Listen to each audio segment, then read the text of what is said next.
Hello, welcome to a new edition of our show. My name is Business, and as you always say, business means money. Stability and business mean a lot of money.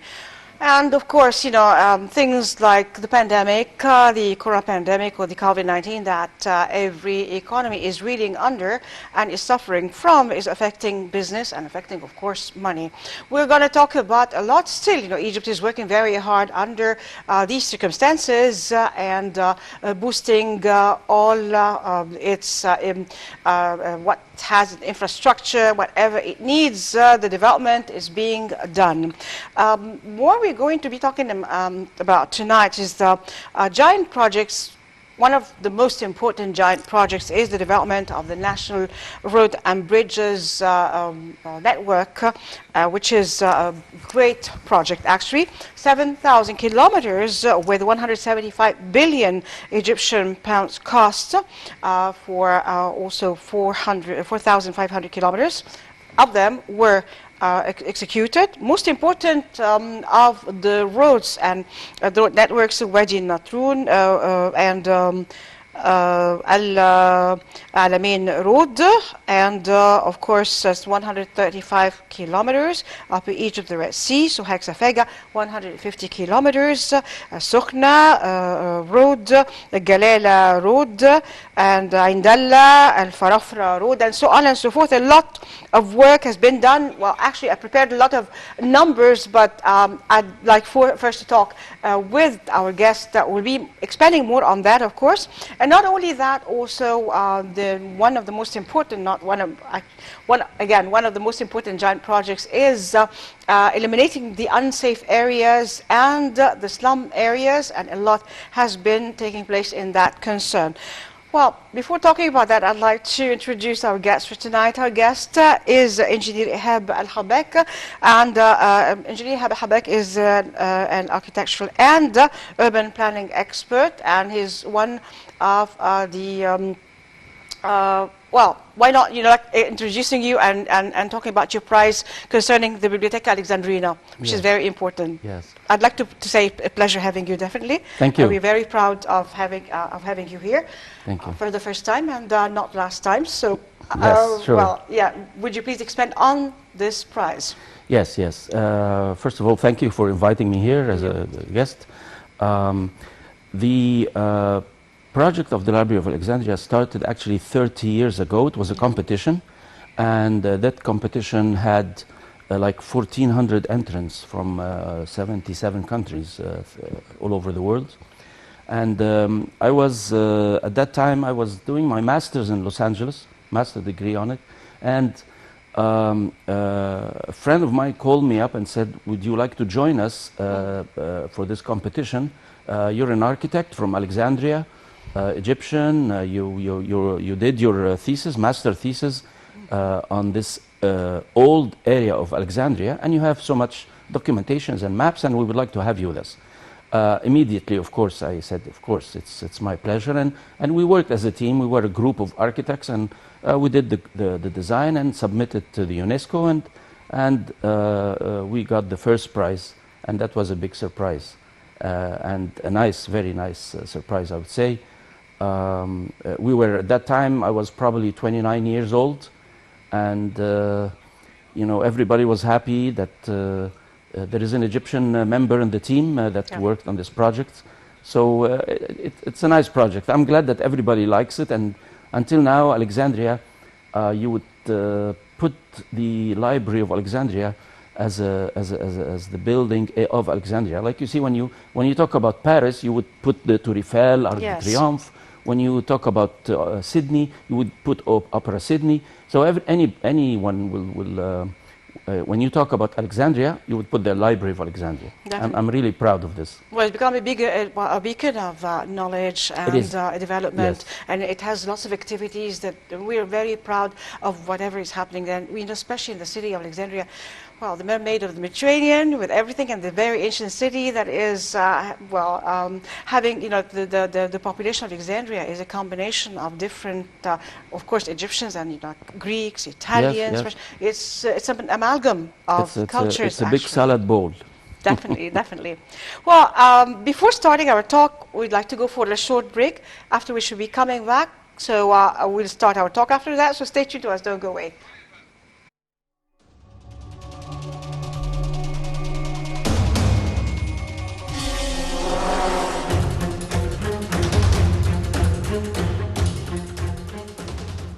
The LRT project is considered a new development artery for the new urban communities العبور, المستقبل, الشروق, New Heliopolis, Badr, Industrial Zone, and the 10th of Ramadan, and the new capital. In addition to the exchange of passenger transport services with the third metro line at Adli Mansour station, with the Ain Sukhna El Alamein Express electric train at the central station, and with the East Nile monorail that serves the new administrative capital at the City of Arts and Culture station. In addition, President El-Sisi's continuous directives are to expand the establishment of a green, clean, and environment-friendly transportation network that shortens time and energy and reduces traffic in Greater Cairo. As part of the continuous follow-up to the electric traction projects, the team engineer Kamel El-Wazir, Minister of Transport, accompanied by the leaders of the National Authority for Tunnels, conducted an inspection tour to follow up the work of implementing the light electric train LRT El Salem New Capital 10th of Ramadan, where the tour began by inspecting the works being carried out at the Adli Mansour Central Interchange Station, which will include an integrated transport complex and a commercial investment zone in order to exchange service between 5 different means of transport, a metro station for the third line, which has been opened and operated in a light rail LRT station, and a railway station Cairo Suez and a superjet station, in addition to the frequency bus Adli Mansour El Salem. Then the minister took the tractor to test the railway for the electric train at the distance from Adli Mansour station to Al Rubaiki Bridge 1 to ensure the completion, readiness and validity of the railway works at that distance. The Minister of Transport also inspected a number of the project's stations, where he followed up on the installation of electromechanical equipment, ticket gates, screens at stations, control and signaling systems, as well as the rates of implementation of civil works and finishes for the first and second phases, which reached their last stage. The minister stressed the importance of the LRT El Salem New Capital project as a new development artery for the new urban communities, in addition to its exchange for passenger transport services. He added that waiting areas will be established next to all LRT stations to facilitate the citizens, and the stations will be commercially exploited to increase the economic return of the project, noting that the project is being implemented in 4 phases with a total length of 103 kilometers in a number of 19 stations. The minister confirmed that so far 6 LRT trains and a diesel tractor for the workshop have been supplied, and it is planned to supply the rest of the trains successfully, as the number of trains needed to operate 22 trains at a total cost of $227 million. And he said that the supplier company had trained a number of Egyptian technicians affiliated with the company in China at the NIRT Institute on all maintenance and operation works for a period of 3 years, who would be at the forefront of the technicians working on the project after its operation.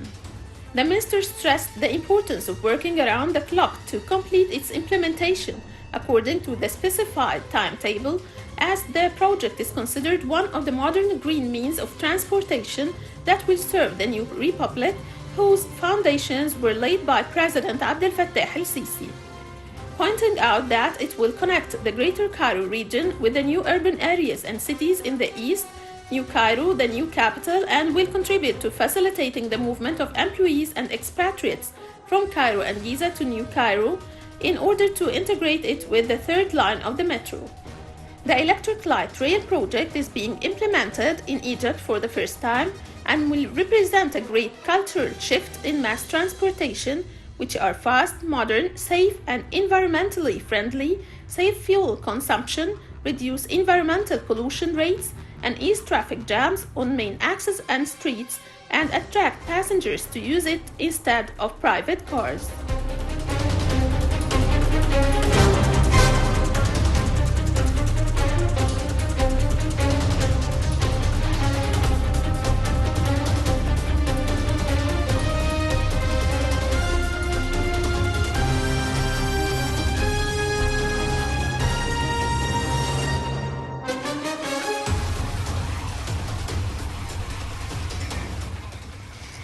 We're back again to My Name is Business, and our guest, Engineer Ihab Al-Habek.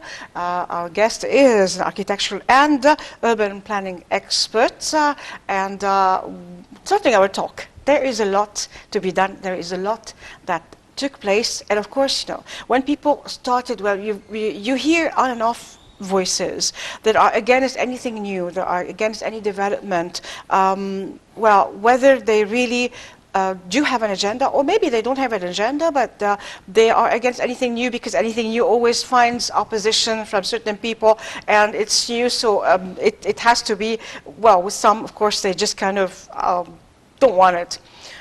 The new capital in this new republic, this is something grand, and people were just, you know, some people who are just more pessimistic than optimistic were always objecting and saying lots of things about it. But then, how do you see it as an architect and working in urban planning and development, and you're not government, even you're just independent, and how you see things from here?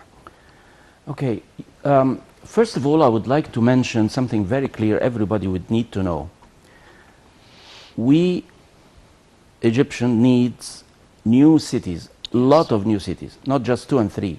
We need 20s, 100, maybe not hundreds, but I mean a lot of new cities that is completely independent. We cannot count anymore on expanding in Cairo or Alexandria or Aswan or whatever. This is not right. I mean, Cairo was designed as far as buildings, streets, utilities. I think I remember the number was what,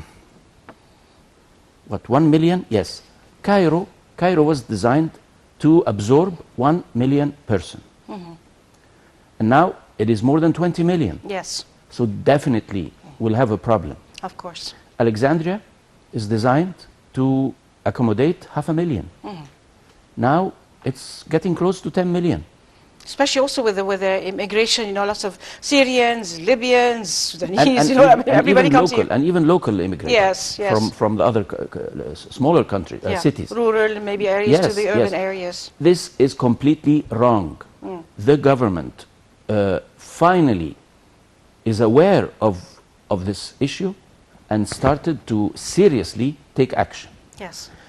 Actually, this action should have been taken long years ago, 40 years ago, or whatever. We really haven't done new cities except October City, and then the 5th settlement, Sadat City. Those are, you see how October City is now? It's growing, growing, growing, growing. And it's full, and it's different right now. 1 year, not even a few months, you go there, you don't know the streets because it developed more and more and it's expanding more and more. Each city is designed to absorb a certain number of people. Yeah. This means utilities, drainage, sewage, electricity, all of this stuff. Yeah. And when you overstrain such a city, you know, it's not right. Nobody would live in a decent way. Yeah. And so therefore, a new cities, it's a must. Yeah. It's about time to have new cities. And so this is a very important and a good decision to go for that. It is late, but as you say, never too late. It's never too late. I mean, this should be done. And of course, new cities will require a complete infrastructure. And the new capital city is about 200,000 acres. It's huge. Yeah. It's a huge city. By the way, I would like to mention about having this name of new capital, administrative capital, new. As far as I'm concerned, as an architect, how do you feel? How do you see it? That's the thing, you know, the feeling. I'd rather have it just one name. Yeah. And one cultural, historical name. And I asked a lot of friends around me in this architecture business, and actually, the majority came up with the name of an old Egyptian city, which is Tiba. So I really suggest and recommend for the officials to consider having the name Tiba for that city. It's a one word. And Tiba, the Egyptian name that we know, not Thebes, because Cairo, there are 18 Cairos around the world, but Cairo is a Qahira, and there's only one Qahira. Yes. And Tiba is only one Tiba. Thebes is the oldest, the Egyptian name. Yes, exactly. To be the only city. Tiba. Yeah. It's a very, very culturally unique, historical name. Alamein city is a very good name. Alamein. Exactly. It's very good. Other cities, anyway. But this, so it is really a very good move, and that should have been done long time ago. Long time ago. You see, The as an infrastructure. architect, if I put myself in the shoes of an official, okay, Minister of Housing or Prime Minister or even President, what I should do is fix the new cities, Cairo, Alexandria, and so on, and try fix all the utilities. You see what happened in Alexandria? Just few rain fell off, and the city completely drowned. And it's really funny. We go to a school, no schools today, no university. Come on, this is something it shouldn't have happened. Yeah. I mean, but anyway, fixing old cities is very expensive. Of course. I would rather go for new cities, Yeah. attract people to move to the new cities, and then have their spaces open up in the old cities Yeah. to the people who can afford it. If I can afford going to a new city, I will go, I will leave my place. My place will be taken by someone else, and so on. And this is how it goes. This is very, very important. And what else I wanted to say is that it's very, very, very expensive, very hard, very harsh to fix old cities. If I want to fix, for example, Cairo or Alexandria in some points, I will have to be very, very cruel. I would have to put buildings down. Yeah. I would have to create streets, like, you know, I would have to put roads and have to make all this to facilitate the movement. So definitely I would have to tear buildings down. And this is, Why doing this? Like, keeping it as is It's- and expanding somewhere else of is course, the best. what's going on now, it's a solution that is fair. Yeah. I'm going to tear your building, I'm going to put you somewhere else. So first I'm going to build somewhere else, like what happened now. Constructions has been done for buildings that will accommodate for all the people are moving from Shwayat, the slum areas. the slums area and all that yeah, stuff. Yeah. Well, this is the best thing, it's like because there are unsafe areas, there are slum areas. Unhuman. Then, exactly, and unhuman. You have to develop, because they are people living here, and they are, well, they should have a decent life, with these initiatives, decent life. They should be developed, even if they don't think they got used to certain way of living. They are entitled to a better living. They And doing deserve. that, sometimes you have to be a bit harsh, taking them from unsafe areas, and they don't see a future, and put them somewhere else where they have a future. Yes, they deserve to live in a decent way. And this is what's the plan that is going on now. Yeah. Which is very good, and having other buildings ready to accommodate them, take their places, fix it, and develop it better. Yeah. This is very good, Yeah.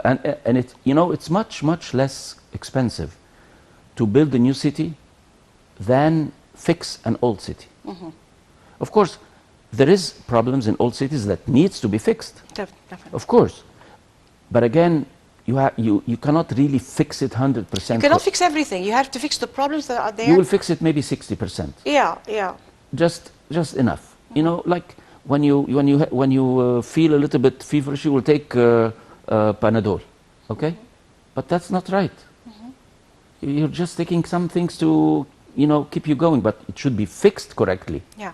And this is what's going on now. Right. New cities have been well designed, well planned, construction looks nice. And Infrastructure, this is utilities, what it should be. everything. This is what it should be. Of course. And this is what we all deserve. What is really important is to attract people to go to these new cities. And one of the ways that attracts people is to have the government provide special deals, like tax exemptions, reduced utility bills.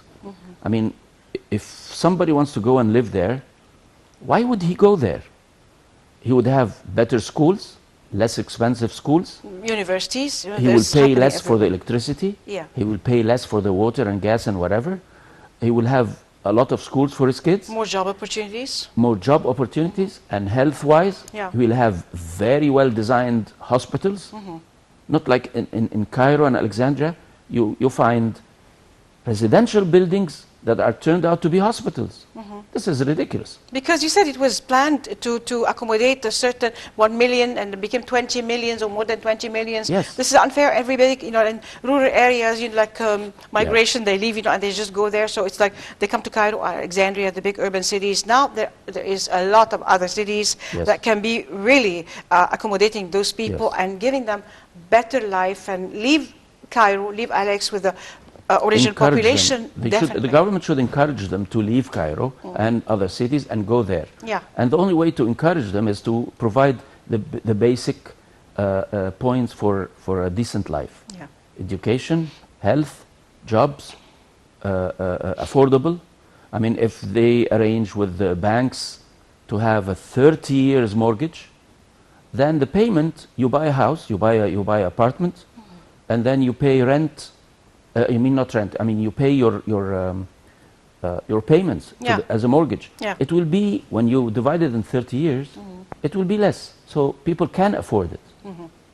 This is what the government is trying to do, and is succeeding to do other things to help moving into new cities.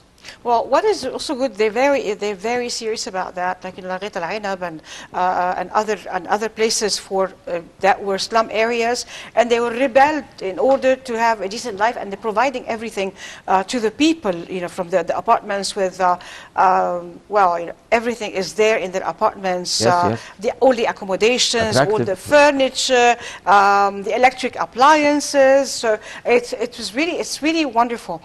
Plus, of course, they're checking before. Some were given apartments like that, and then they were selling it to others, taking the money, and then again going to slum areas or making their own slums. And that is now a no-no, and this is really guarded. It's like, you're going to live a decent life, you're going to be developing yourself, we're going to let you develop yourself and have opportunities, which is really good. That was not really supervised before. There were problems in that area. Right now, even in the way, the ethics and all that, they are guarded. It's like, you cannot do the things you were doing in slums. Yes. Now, you have to live a new life with, better. Unfortunately, living. people are used to a certain style of living. Unfortunately. For what, 60 years? Yeah. Since 1952, the revolution. Yeah. When the government, the Nasser took over. Since then until now, the government role was not as effective Yeah. as now. And a lot of ill or wrongdoings and a lot of things that really That gave way to others, caused exactly. this kiosk Yeah. that's happening. And this is not right. But anyway, this the government, the current government, realized that. They accepted that fact, that before there was problems. Yeah. So, okay, fine, we're going to have to work out and fix it. So we're not going to keep going with problems. Definitely. And that's why you see now there is strong decisions, very strong decisions. People are hardly taking this. Like the gas prices are getting higher, the relation between the Egyptian pound and the dollar, and so many things are very strong. It's important, it's useful, it should have been done this long time ago. But anyway, it's never too late, it has to be done, so it's done. It needs a very courageous decision making. Like an operation is very important. It's very important. It is a fact that we will suffer during those years. But few years suffering, but then After that, things are better. Definitely for our children, things will be better. Exactly. But the thing is, like it has to be explained on off, because sometimes, you see, with people, they don't really now, they're having services and they're having better things, so they forget about the problems. They say, well, before it was like electricity was cut, the outages, lots of outages. They were busy with that. Now, like we don't have that anymore. Things are being fixed, and we even we export electricity. So they think, well, but things are expensive, and they're getting more expensive. But I say, well, this is an international thing. Well, thanks to you and programs like your program and any other and all other programs that really explain to the Egyptians that this is happening because of 1, 2, 3, and Exactly. you guys have to be patient. Things will be all right. It will be better, but we have to suffer a little bit, but afterwards it's fine. Your program is explaining other programs and so on. It's very, very important. Well, we resume our conversation actually, but after the break, we go for a short break. After, we'll be coming back. Stay tuned to us. Don't go away.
And we're back again to Money Means Business with our guest, Engineer Ihab El-Habek, and we have a lot to talk about actually. Well, next step, with that, we're trying to make people understand, why, well, it's a worldwide actual phenomenon. Things are getting more expensive, and more also with all what's happening, we have something that we never thought of actually, the pandemic, the COVID-19 pandemic, and this affected every economy. Nevertheless, Egypt has been working so hard and taking every opportunity that is present there. Some countries, for example, they were affected very badly, even in the vegetable crops and all that. And Egypt is exporting vegetable crops and even rose to #1 in lots of things. We do have other things, we're just taking care of all the work that kind of declined during the past eras, the cotton work, the made in Egypt work, and also one very important thing,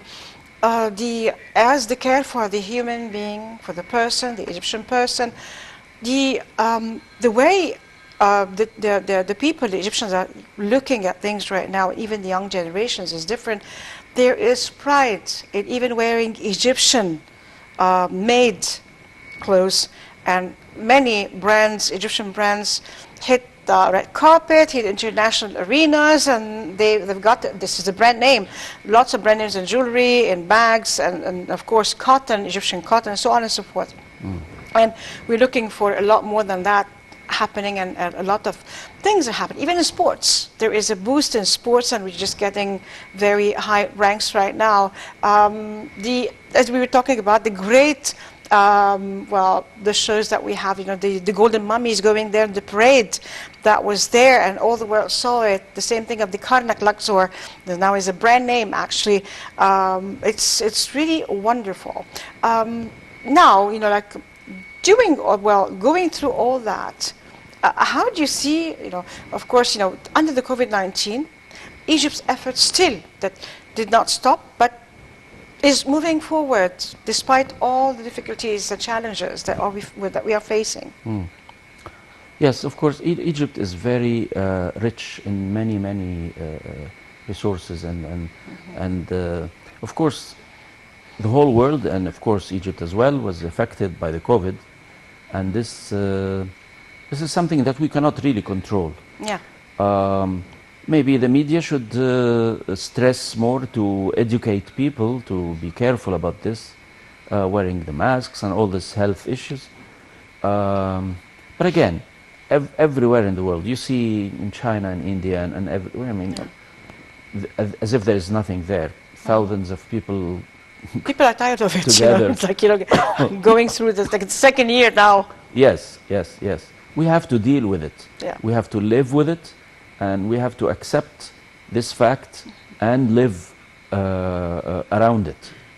It's very important in all aspects of life: agriculture, industrial, construction, everywhere. And thank God that the technology is improving so much that you can meet a lot of people everywhere in the world and without leaving your house.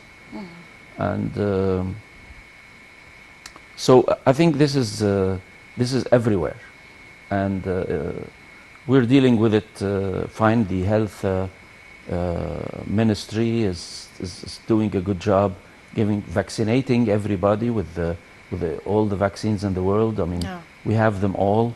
It's free, and this is very good. Definitely. And going through all this, actually, all the efforts are still being exerted. Work is going ahead. Nothing stopped, actually.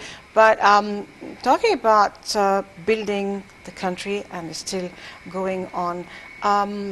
Well, there are challenges. Well, in let's say, in building roads, in building new, like getting rid or eliminating unsafe areas and slums. What these are the challenges, big challenges. What are the challenges more in that area in order to reach a safer areas for people who were just in very insecure areas, slums and all that? Yes, I mean, you raised a very good subject. It's, again, I think to fix this issue correctly, you would need Hitler. You would need somebody very strong. Nobody can tell him anything. I'm going to do this. Once the decision is right, this has to be done. Again, as I mentioned, it's going to be tough and very tough on people. A lot of houses will have to be demolished. Because of this, everything was loose and free and no governmental control, and people were building everywhere as they wish. This is wrong. And everybody knows it's wrong. But now we realized and woke up to the fact that we have to do something about it. You reminded me of, I was assigned by the governor of Alexandria to study the area of Agami, to see what could be done to fix this area of Agami. I made a study, a very good study, and I presented it to him. Basically, to summarize it, you need to have several roads built in certain areas, which means a lot of buildings will have to go down. So there has to be a compromise. Of unsafe areas or the normal buildings? No, there is rural areas. Okay. Between slums and rural areas. I mean, they are not up to the code. Forget if it's illegal or not illegal. If they are all illegal, of course. Okay. But they are not safe, and you cannot have a 10, 14-story building on a 4-meter street. Of course. You cannot have that. It's unacceptable by all means. Yeah. You have to take down all these buildings, 20, 40 buildings, and make a good street. I mean, if something happens, no ambulance can go in. No fire truck. No decent, good trucks can go in. Yeah. And this is why we are facing this dilemma of the tuk-tuk. Because, Exactly. It just came and it because just people need it. What can you do? Either you go with a donkey, get a horse or a donkey, or get a tuk-tuk. the tuk-tuk, of course, now. People need to move from this place to that place.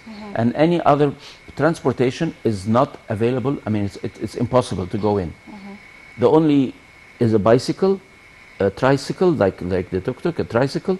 These are the only size that can go through this area. And that's why we are facing with this problem. Exactly. It is a big problem, but anyway, it's there. So no police could go in there, no ambulance can go in there, So no you have to fire. fix it. So I recommended to the governor, I told him, well, we have to have a street here and a street here connected to the main roads there. I don't want to be very technical today, but I mean, but I recommended some streets that will need to be built, which means 50 or more of the built towers will have to go down. But of course, the government can have a solution for this. I mean, they can really put the people in the places like Bashair and all the stuff that can house those people. So there is a place. But it's a tough decision. It's not a nice decision. People will be very upset to leave their houses. But they got used to them, whether illegal or not. Well, they just got used to that. Yes, yes. I remember I did talk about this on a program a few years back. When a building fell down completely in Alexandria, and the people who survived were asking the government they should provide us with another apartment or another housing. Of course. So the fact is, the people don't know or need to know. People need to know that you should be educated enough to, when you buy a flat, it should be with a permit. You should not buy anything like a flat, and I say I want to buy it without knowing this is legal or illegal. You need you have to buy something with a permit. You have to see the license, the permit of this building. What does that mean? This means that if this building fell off, the government can build another one. And the place or provide. Having a permit means there is an insurance. Okay. Yeah. You see? If there is an insurance, the permit will not be issued unless an insurance will be paid. Yeah. So the owner will have to pay an insurance amount for the building and safety department to issue a permit. Yeah. So when you have a permit, automatically means you have an insurance. Anything happens, anything falls off, you are covered. Yeah. But if you don't have a permit, what they can tell you? Go to hell. There is nothing we can do. Of course. You are not educated enough to buy. You're not insured. You're not insured. Yeah. Sorry, hard luck. So it's a matter of education to the public. The public should know their rights. This is very important. Actually, there is a building, an old building that collapsed last year in downtown, and they actually they just warned them several times to fix some things in the building, and they did not do that. So it fell. When we asked about the people, nobody died except one old person. Thank God. They just took them to the alternative buildings that they were built, and everybody just went lived there. Of course, it's not very easy to just change that, but then they had to do this, and at least there is a place for them to live in, because that building was, of course, no, they did not fix what they had, and we always say like fix, the problems that you have in your building, so that the building keeps being there, because this is an old building. Yet maintenance is very important. Maintenance is very important. That's why having built something, it's very important to have a permit, a license for this. The building permit is very important. I cannot stress more on that. Now the government already realized that fact, that the issue permits. Before, the tools were not very strong. I mean, you can build something, put it how. Now the city would come and stop you, and next day you're working and so forth. I mean, there is always a way around it. The law wasn't tight enough. So people, it's normal. Everybody wants to have profit. Yeah. So they just As go much ahead money and as they can from his property. This is normal behavior. But what really controls is the city. The city puts the rules. I mean, at the time of before 1952, there was areas in Cairo and all over Egypt with zones. With zones. You know what I mean? Zones means this area is houses with a 2-story. Yeah. This area with a 4-story. This is a 6-story. This is a 10-story. This is 1-story building. I mean, these communities are designed and defined that way. You cannot have a 4-story building and in a 2-story it becomes zone. 10 suddenly. You cannot. Yeah. You simply cannot. So at that time there was control. Yeah. When the time, the 50 years back, there was no control. Because the law wasn't giving enough Tools, in order to hands yeah, to, yeah, to, yeah. the, to the governor. I mean, the governor should have enough power to stop the work and to put it down or whatever, but Yeah. stop it. And because of this, a lot of illegal buildings have been made, completely very wrong. In the disaster in Alexandria, when somebody without any asking any engineer that dissolved the sewage system of the rain with the sewage system of the buildings. He spoils everything. They put them together, and this is wrong. Yeah, yeah. Alexandria, especially Alexandria, Yeah. they were having a complete drainage system for the rain Yeah. that goes directly to the sea. Yeah. Completely different pipes, tubes, than the sewage system. But someone did it without studying, that put them together, and that's why Alexandria is in a big mess, in Yeah. a big trouble. How can you separate them again? That was in the very, times that we're not having control over that. So, Having control, nor even asking professionals. yeah. I mean, there is professionals who can help you in this. I mean, if you are a governor or if you're an official person who has this power of decision and you want to do something, ask somebody who's professional. Definitely. Definitely. And this is what's going on now.